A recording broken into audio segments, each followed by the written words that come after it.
скрипучая дверь. Звук, знакомый каждому, не правда ли? Но задумывались ли вы, почему она вообще скрипит? Это не магия и не проделки домового, а чистая физика.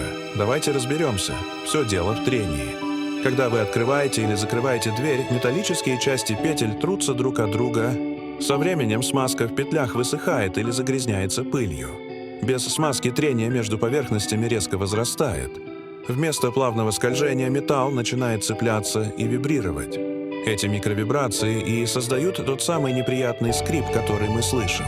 Проще говоря, это как провести ногтем по школьной доске. Тот же принцип, только в дверных петлях.